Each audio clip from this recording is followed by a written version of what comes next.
Hello there, Cancers. I hope this video is finding you well.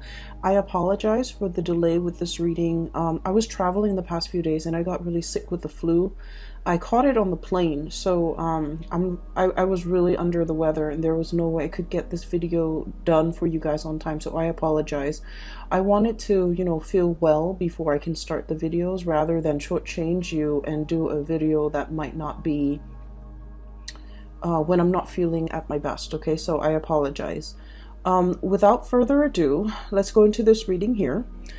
First of all, I see it's a scene near the window, okay? So there's like light streaming through a window. And as I look up, I see like little boxes, and it's mirrors, okay? They're like very, very small. There are like 10, 15 of them, or a lot of them. They're kind of tied up with like fishing wire, which is a clear wire, right? It's very thin, it's very clear, it's translucent.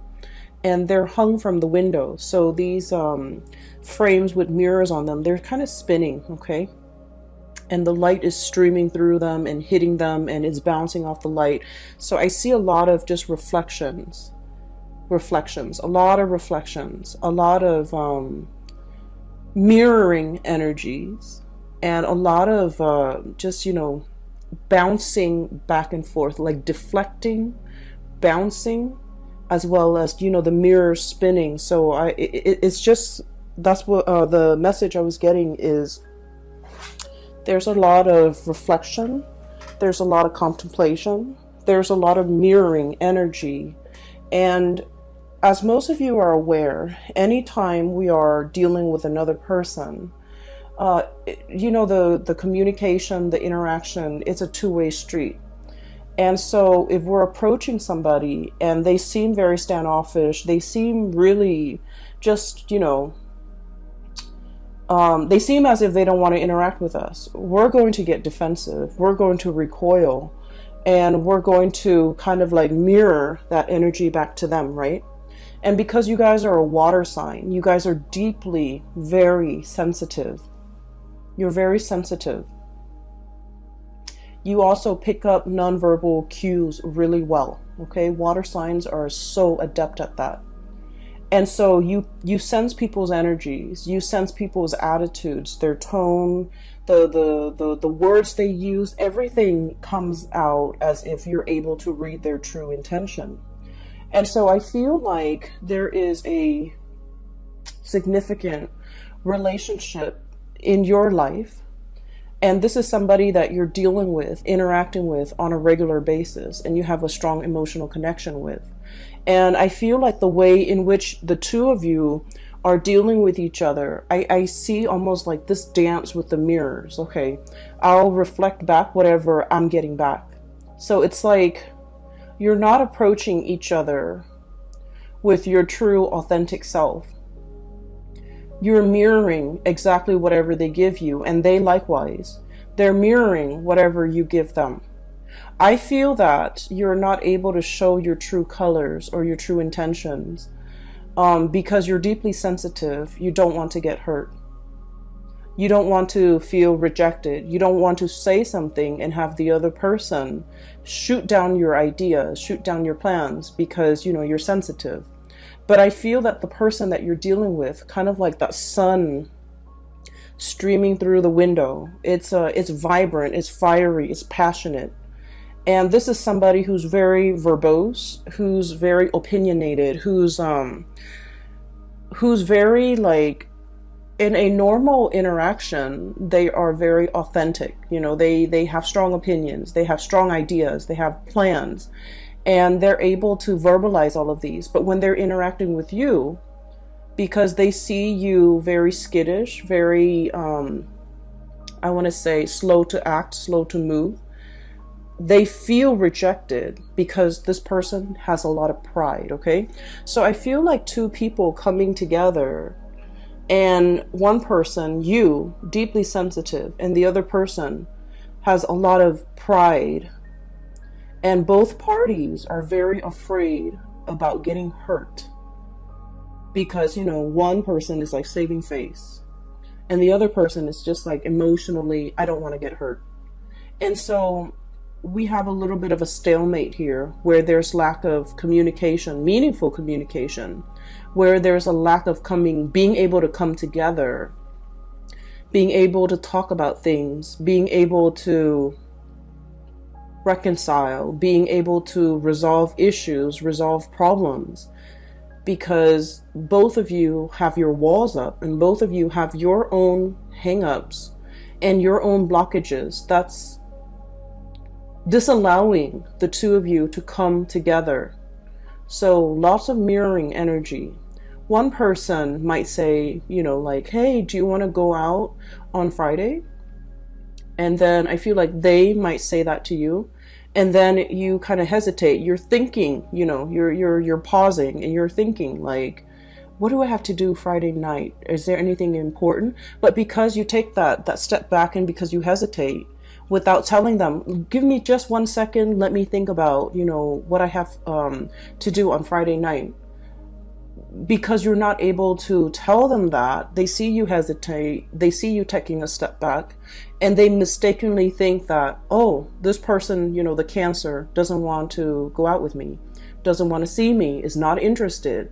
And so they back off and they might say in a very flippant way, oh, it's okay, I'm actually busy anyways. Or they might inadvertently say, you know, Joan and Mike, my other friends are going to be there. You should come with us if you like.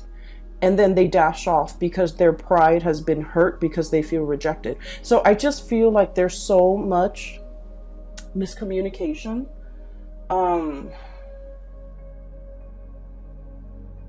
And we need to be very aware. And, you know, this is not on you because like the energy is mirroring, right?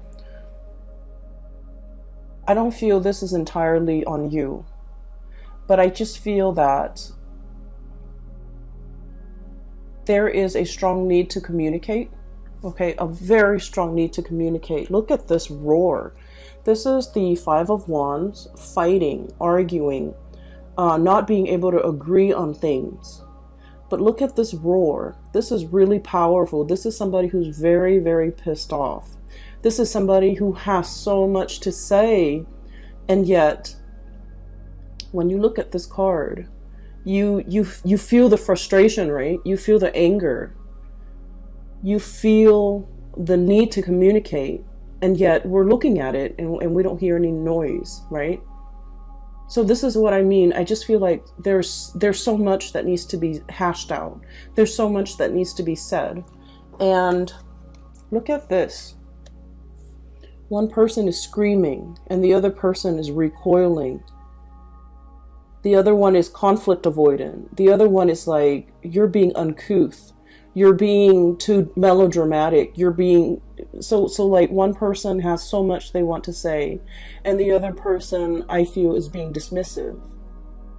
And so this spread is ripe with miscommunication, misunderstanding, not being able to put ourselves in another person's shoes. That's what it feels like to me. They with you or you with them.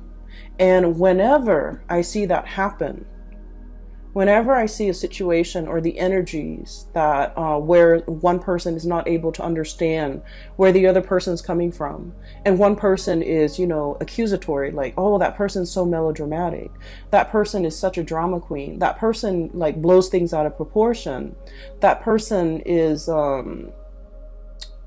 you know, too impulsive, whatever it is, like these accusations. Every time we do that, I feel as if the other person, you know, whenever anger or really strong emotions come out, it's rarely just about one thing, right? It's a series of things, of life experiences, a culmination of all the things that could go wrong. And it's kind of like, you know, on that day, it's the perfect storm condition happens and then that person just blows up. So it's just rarely one major factor, one major event. It's a series of things that contributed to this outpouring of really strong emotions. And we can't be dismissive. We have to, begin the process of learning to put ourselves in somebody else's shoes little by little, day by day, to be able to understand how a series of events have shaped the person that they are, and what we can do in order, given their penchants for possibly blowing up, being very emotionally explosive, or being melodramatic, whatever we want to call it. Those are symptoms of something deeper, right? I'm not asking you to be a psychiatrist. I'm not asking you to be anybody's therapist. I am asking you, as from what I see here, is to listen to what's really bothering the other person without projecting, okay? Leaving our preconceived notions at the door when we're dealing with this situation, so that we can really hear what the other person is trying to say to us. And I mentioned before, you guys are deeply sensitive. You guys are very deeply sensitive. And you pick up a lot of nonverbal cues that other signs miss, because you're very observant. You understand human behavior. You understand things really well in a very intuitive, automatic way. But when you're dealing with this person, I feel like, you have your mind made up about them. They are a certain way. And so conversation is at a standstill, because in your mind, they are this way and nothing they can do will ever change that. And so you don't want to listen, or you tune out, or you dash out the door. You don't want to, it seems to me like it's dismissive. Okay, and once again, it's a mirroring energy. So they could be doing the same thing to you. And so one of the things that we can do to kind of de-escalate this tension as we progress through, January, we have here the Hangman. And we have the Ace of Swords. So let me talk about this, because this is pretty much your outcome. This is like the saving grace in this spread. Both amazing cards, okay? The Ace of the Ace of Feathers. This is the Ace of Swords, okay?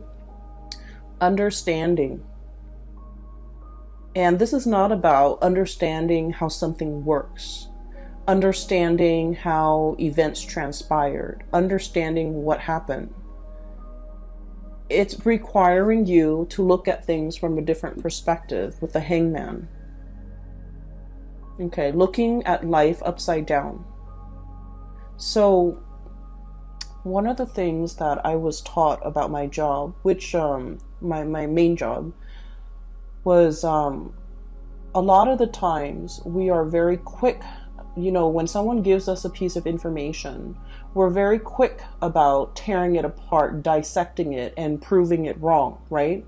The way our mind works. And in using the scientific method, we want to test theories, test hypotheses, and we want to, given a fact, we think of all the ways in which it could be false. But the work that I'm doing right now is the opposite of that, because given a piece of information, we think about all the ways in which it could be true. So we operate under the assumption that it could be true. And then we ask questions around it to either debunk it or to prove its truth. And so I feel like there's a lot to be said here about a situation where you understand it, you understand how it works, you understand what it encapsulates, you understand what it's about, but it's really forcing you to look at things from a different perspective and really questioning, do you know all there is to know about the situation? Is there something that you're overlooking? With this Ace of Feathers, this is almost like, the goat is really cute, right? Like in this depiction, he's very adorable, but he's also got his head held up. It's like turning up your nose at something. It's like being a little bit, I want to say, presumptuous, and being a little bit like, oh, I already know that. So it's really asking you, Is there something that you might possibly overlook? Is there something about this situation that you're not 100% aware of? Is there some missing information that could potentially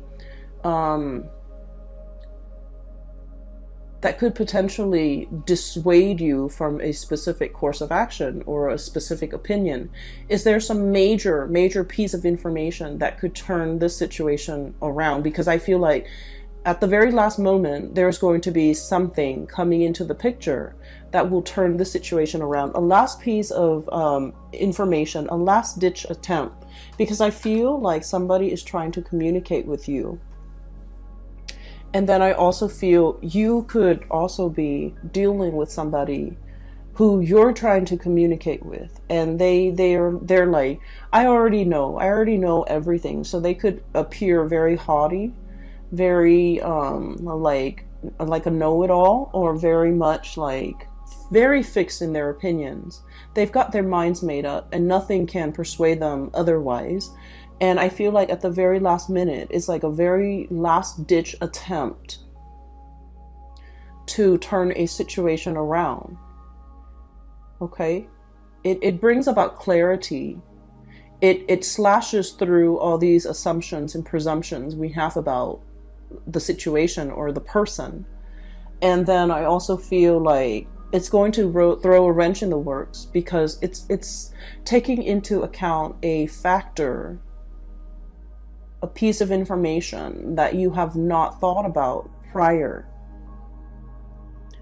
And because of that, it turns the situation around. Okay, I do feel it's for the better.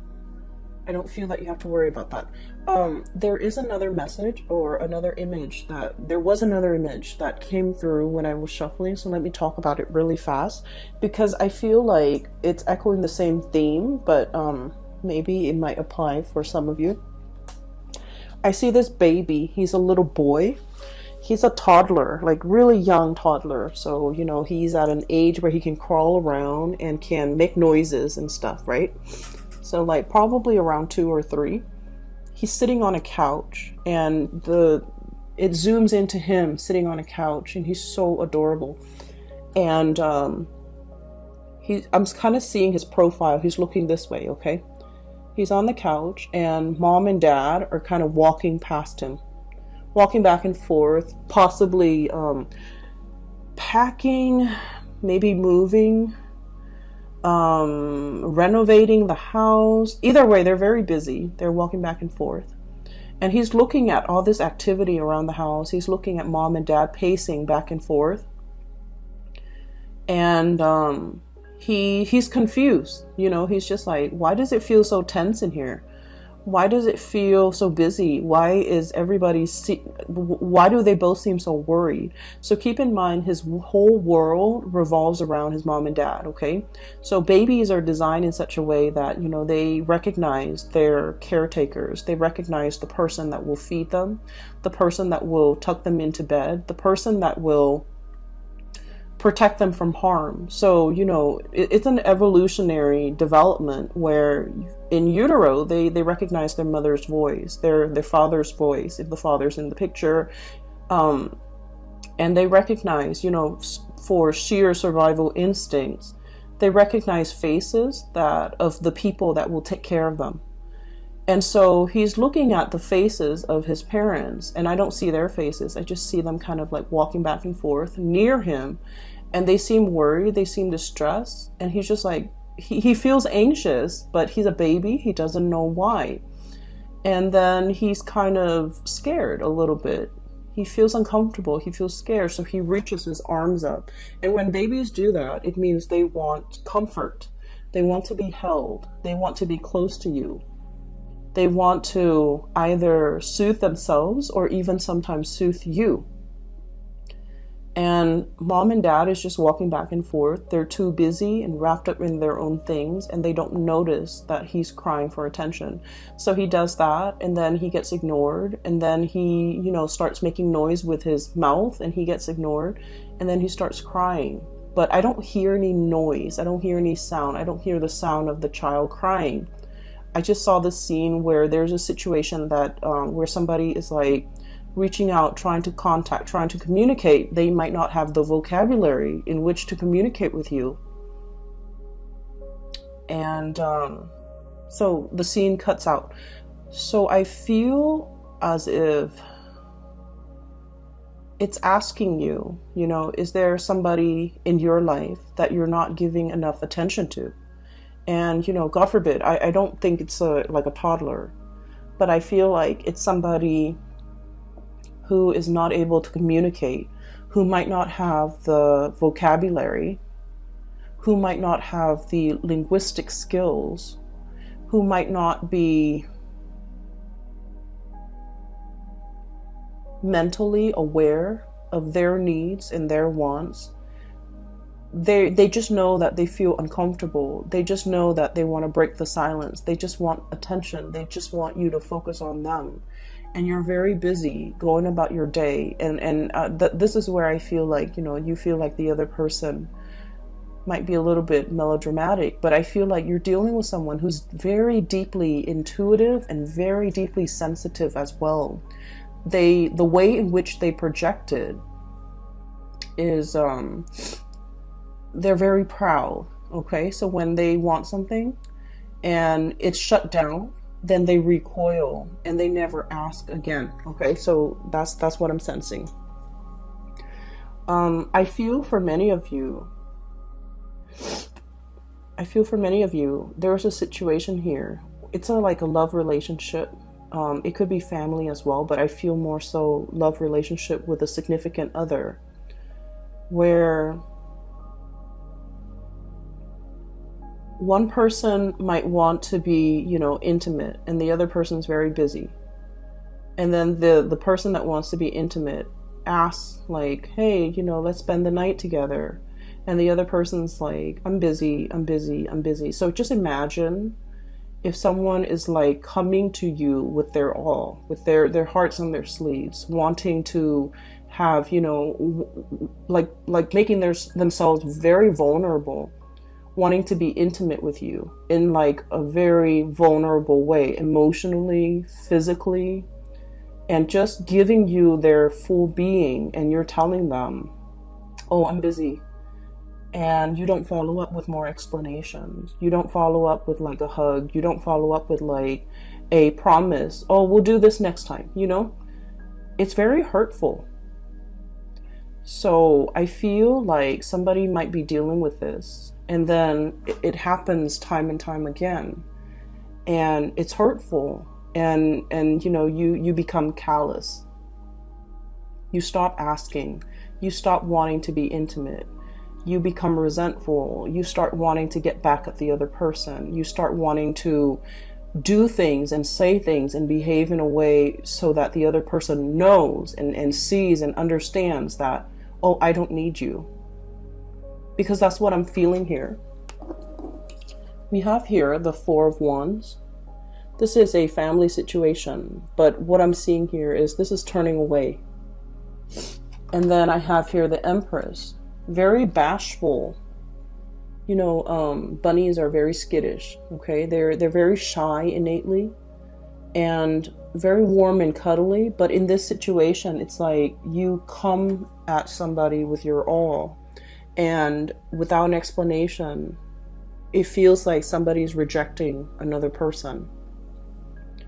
And then over time, so that same scenario, over time, you know, the one person has been turned down many times. They become callous. They become resentful. And then when their partner is in a tough situation and their partner needs them, then they're just like, oh, you're being melodramatic. You know, you should learn to take care of that yourself. So I feel here there's deeply entrenched resentment and deeply entrenched resentment that is coming to the light. And I feel that this conversation, there's going to be a communication breakthrough. Thank God. because everything is done so subversively and so like passive aggressively. It's really frustrating for me to see this and you know, and be in it. It feels so uncomfortable. So everything has been under the radar, has been done in a very passive aggressive manner, has been, you know, like it's like fumbling around for your keys. You're frustrated. It's dark. You can't see what you're looking at. You're trying multiple sets of keys to get into your house so you can, you know, rest and recuperate. And you're fumbling, and it's cold outside, and it's like a combination of things, and it just piles on, and it's really uncomfortable. And I feel like it's so subversive, under the radar, looking on at a situation, wondering what the other person's up to, and yet not willing to communicate, like, what are you doing today? How was your day today? Just like silent treatment, I feel. Silent treatment, passive aggressiveness, silent treatment, everything is done under the radar. It is so uncomfortable for me to read this. I hope you guys are not dealing with this, because as a water sign, I can't imagine this being a comfortable place for you to be in, or a comfortable relationship for you to have to endure. You know, we don't have to endure relationships, but that's what it feels like here. And then I also feel like somebody is very prickly. Porcupine. Somebody's very prickly. Imagine slight. You could give them a compliment and they're defensive, you know, and they're just like, what do you mean by that? And even though you're giving them a compliment, a perfectly sincere compliment, so I feel like there's just so much room for misunderstandings here. And like I said, the saving grace is that there will be an uproar, there will be a communication breakthrough. And the moment when this happens, I just would urge you to let them talk, hear them out.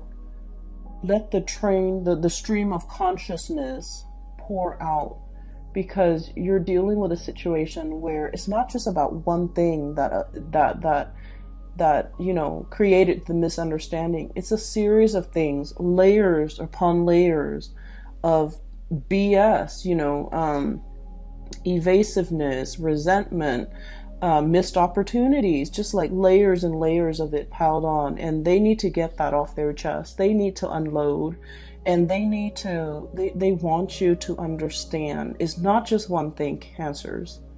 It's a myriad of things.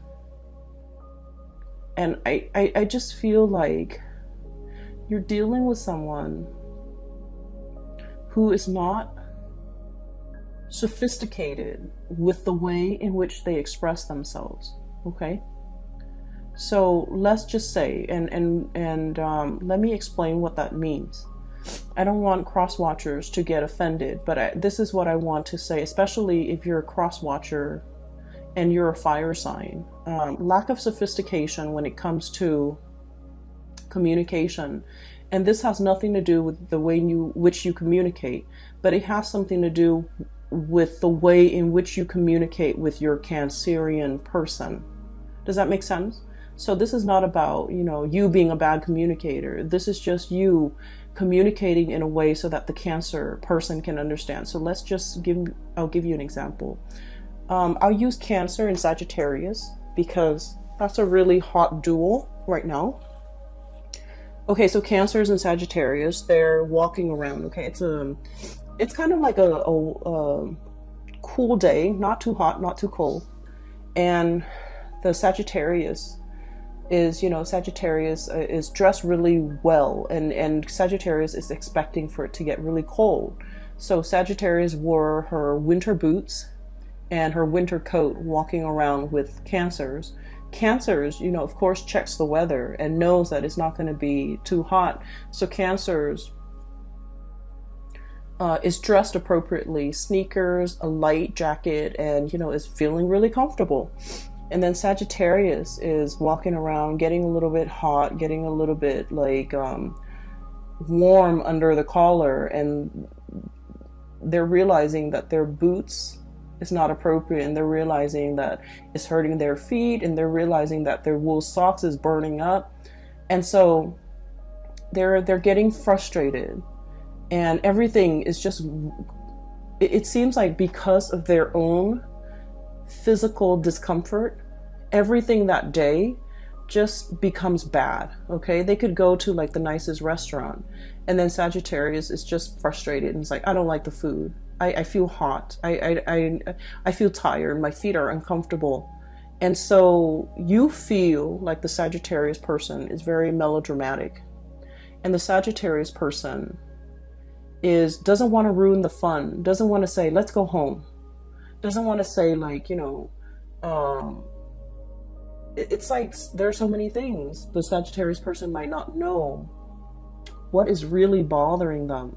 And what is really bothering them could be as simple as, my shoes are too hot, my socks are too hot, I'm not dressed appropriately, I'm wearing this big coat and I just want to throw away this big coat so I can be comfortable. But the Sagittarius might not know how to verbalize all these things, all of these factors that are affecting their emotional state. And so when they are upset, they just lash out, like they're frustrated and they're angry, and they're picking at the things that's right in front of them rather than getting to the root of the problem. Okay? And so I feel like, this lack of sophistication when it comes to being able to know exactly what's bothering us, what is the root of the problem. And like I said, in their defense, it's like it's a lattice, like a lattice on a pie, layers upon layers of things over the years just piling on. And I feel like one person is not able to forget all of the slights, all of the hurts, all of the rejection, all of the times in which the other person made us feel this little, and they hold on to that resentment. And so I do urge you to be patient with whoever it is that you're dealing with. And if you are a cross watcher, I do urge you to be very patient with your Cancerian person, because I feel like there's a very important conversation that needs to be had. Temperance, we have patience. Things are not always black and white, okay? Layers upon layers. Okay, things are not always just clear cut. Some people don't see things in black and white. Some people are just like, let's make allowances for gray areas. Let's, in the real world, things are rarely neatly compartmentalized in their equivalent parts like this. So this is sort of like, give and take. I say one thing, you say another. We both try to hear each other's side of the story, and being patient as well. The stripes on the zebra helps it blend into its environment. Okay, so it's like being able to blend in, but also being able to put ourselves in another person's shoes. Okay, so I feel like this is what's coming through for you guys. And I have here no Pentacles suit. So no news is good news on the financial front. And I feel like finances is going to be the least of your concern, because you have a very important conversation that needs to be had with another person. And I do hope that you get it resolved. I do hope that the two of you can, at least in this moment in time, see eye to eye, understand one another, and approach this conversation with a lot of understanding, a lot of intention to try to understand, a lot of compassion. A lot of compassion, okay? And I pray that if you're dealing with this in a cross-watcher, that they are also approaching this with a lot of compassion. But I do feel somebody's really pissed off. Okay? Very prickly, very defensive, and 5 of acorns. Melodramatic, okay? And just like they want to be heard so badly. And so, give them the time of day if you're dealing with them. Okay? I know it's easier said than done, because I feel like this is a long-standing conflict. and it's deeply entrenched and it's uncomfortable. But you know, I had a situation where I had a major confrontation, and what I did ahead of time was to pray that both sides could reach an agreement that is favorable. And I kept that in mind during the confrontation, and at the end, everything worked out. You have to set the intention that both sides can, see the light, both sides can sympathize, and then both sides can come together with a lot of compassion during this conversation. And I feel like everything will work out, the best outcome for all, okay? The intention has to be set without expectations. So it's not about, I want to win this argument, or I want them to see how much they've made me suffer. It's not about that. It's about, doing what's best for both parties and approaching a situation with compassion from both sides. I will leave it at that for you, Cancer. I hope the February reading brings you a lot more closure and a lot more peace. I apologize if this sounds negative. It's what I'm seeing, so I have to relay what I see. Once again, I apologize for the delay with this reading. I wish you all the best, okay? Take care of yourself, and I hope that everything clears up so we can start, the new year with new energies, okay? Take care.